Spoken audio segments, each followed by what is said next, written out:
Hey there friends, welcome back to another Legally Armed America video. I'm of course Paul Glasgow here, the one and only Truth Pimp, bringing you a vulgar display of logic and reason on a daily basis.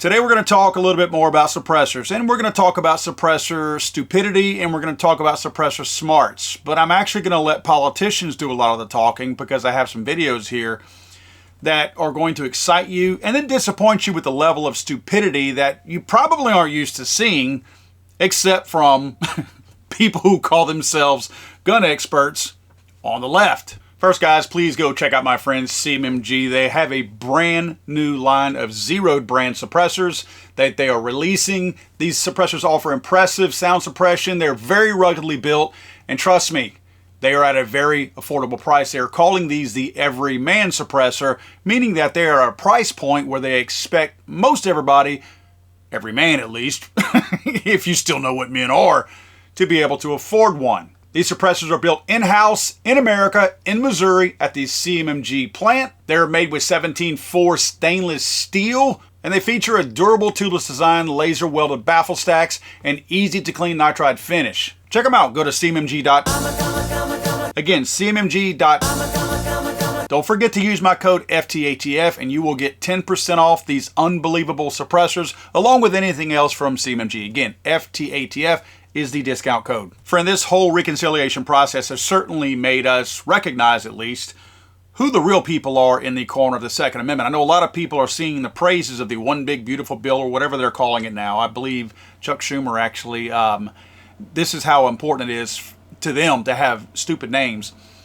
They're upset of the one big beautiful bill names. I think Schumer actually got them to take the name off of it. So if that's the case, we got to do a whole lot more stuff like Bipartisan Safer Communities Act. Let's start with that one also, because it does not make anyone safer. Anyway, my tangent here. I want to make sure we understand that and give recognition to the people out there who are fighting the fight, and more specifically, those who are not fighting the fight. You know, sometimes we pick sides and we look at who's on our side and who's adamantly and vocally against us. Sometimes we don't look in the middle at those who are let's just say below the actual battle. Like the battle's taking place up here for the people who are for and the people who are against. A lot of times there are people just below that surface that should be for it, and they're not. They don't always have to be against it and to be vocally against it for you to recognize these people are against it. Sometimes their silence alone is the only message we need to know that person's not fighting for me. And we're seeing a whole lot of that right now in the Senate and in the House.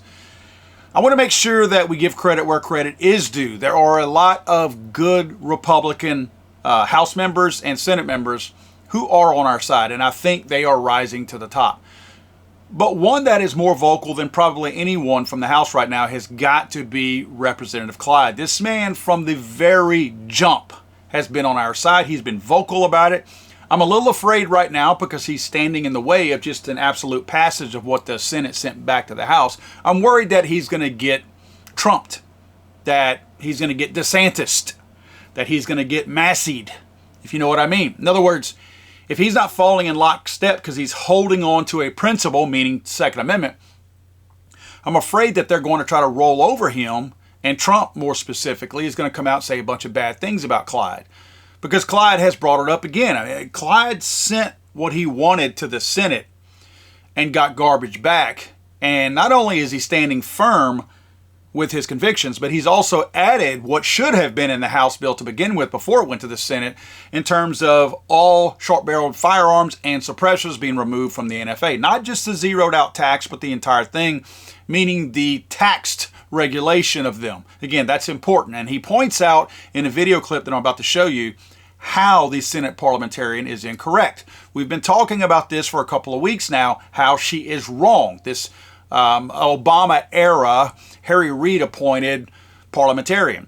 This man points it out eloquently. And I want to show this clip of him. I'm going to show you the full clip because I think it's very important, again, that we give this man credit, but also give him the screen time that he deserves for standing up for us Second Amendment people. Here's the clip. That's why for months I've led the fight to ensure that we deliver as many pro-2A wins, pro-Second Amendment wins in the budget reconciliation as possible. I successfully added a provision to the House-passed bill to eliminate the unconstitutional taxation and registration for suppressors under the draconian National Firearms Act. I then worked closely with my Senate Republicans to go a step further by eliminating both the National Firearms Act taxation and registration requirements for short-barreled firearms as well. However, the unelected Senate parliamentarian struck this provision down, erroneously claiming that it violated the Byrd Rule. I vehemently disagree with her, and I believe many of her rulings prove she's incapable of making sound, nonpartisan decisions. Let me be perfectly clear. The taxation and registration under the National Firearms Act are inseparably linked. The registration database is the method used by the government to account for the tax paid on each firearm by the serial number of the firearm. And I'd like to show you something. This is an example right here of the tax stamp itself, for any of you who want to look at it, all right? This is a tax stamp from an actual Form 4, National Firearms Act, NFA, Bureau of Alcohol, Tobacco, and Firearms and Explosives, Form 4. And it says right here, submit the appropriate tax payment, and we will affix the National Firearms Act stamp. And this is the stamp right here. As you can see, it has a serial number on it. This is actually the serial number of the firearm for which the tax was paid. And you have the date, 9/11/2022, and then you have another one right here, a different serial number for a different transfer tax, and another one, and another one, and another one. All of them, you see, are a National Firearms Act tax. Now you have two taxes. You have one that's a $5 tax, and then you have one that's a $200 tax, depending upon the type of firearm. In this particular case, it's a $200 tax. Therefore, if you have no tax, you have no foundation for the registration database. Despite this fact, the unelected Senate parliamentarian determined that the pro-Second Amendment provision in the Senate bill was not budget-related and therefore violated the Byrd Rule. This is simply false. Her ruling was flat out wrong. The tax stamp right here is clear evidence that you have a serial number of a firearm used to document the registration and the tax on the form itself. While I still believe eliminating the taxation of these firearms takes an impressive chunk out of the infringement caused by the National Firearms Act and sets up a strong foundation to challenge the registration requirements in court, I never want to rely on the courts. I believe we can and must do more. That's why I've introduced this amendment, which reinserts the Second Amendment victories the American people demand and deserve. My amendment would ensure the Senate has another opportunity to consider my common sense provision to remove these firearms from the tax database of the National Firearms Act.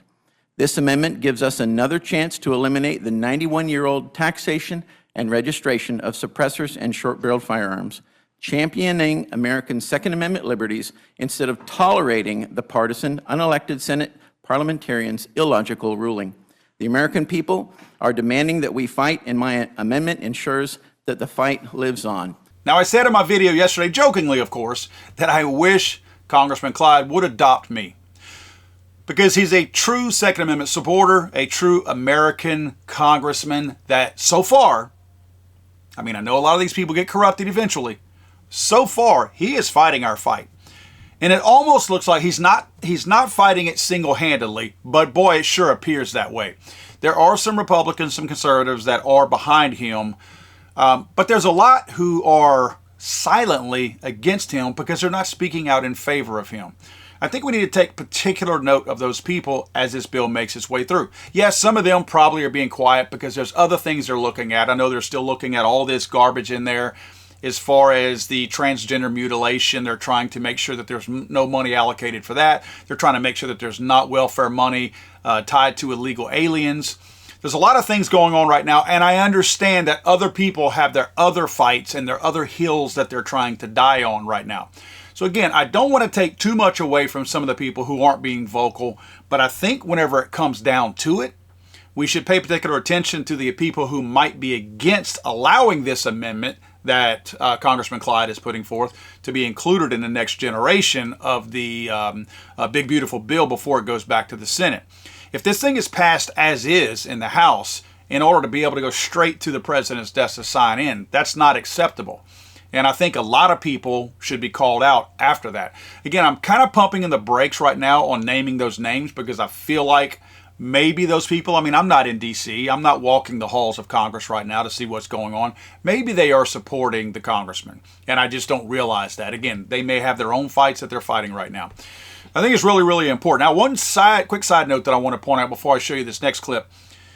One of the other things that has come out is Donald Trump is discussing removing illegal aliens from the census. My first question is, why are they ever there to begin with? I understand it has to do with aid and things like that, but they shouldn't be in line for any aid, right? Federal aid. They're not citizens of this country.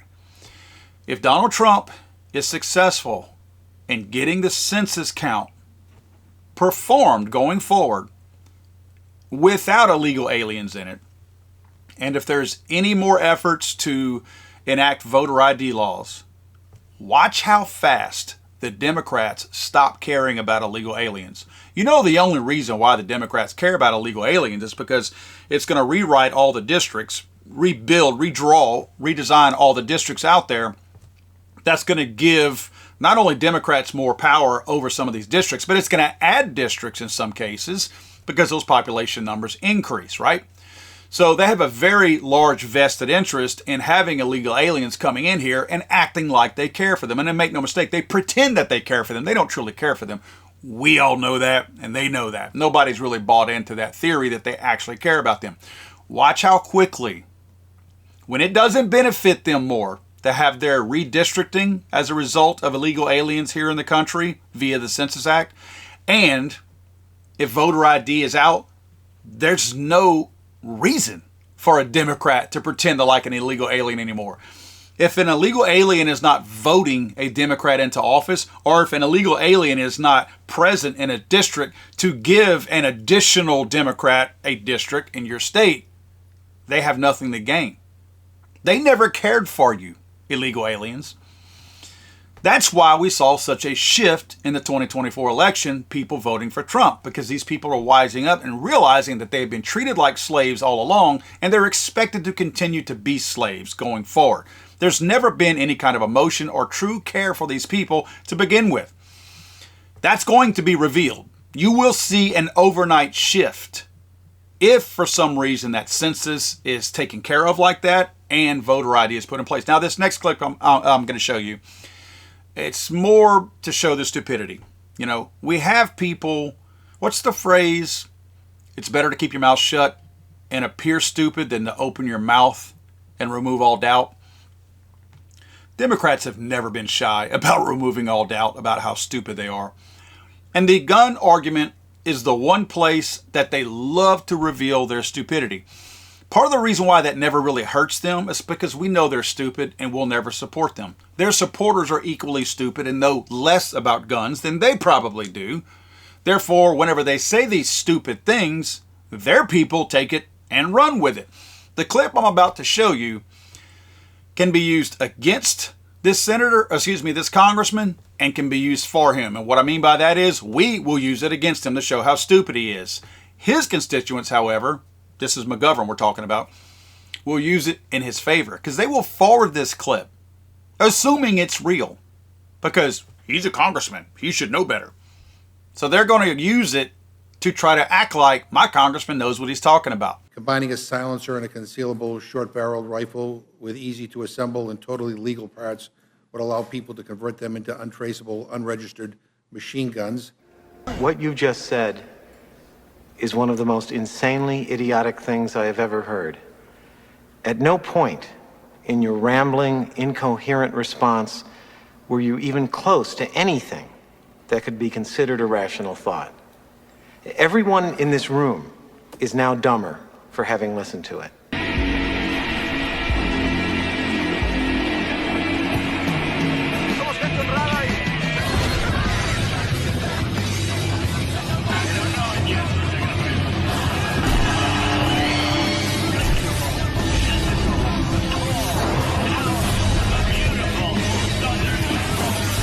I'm sorry, I thought this was America.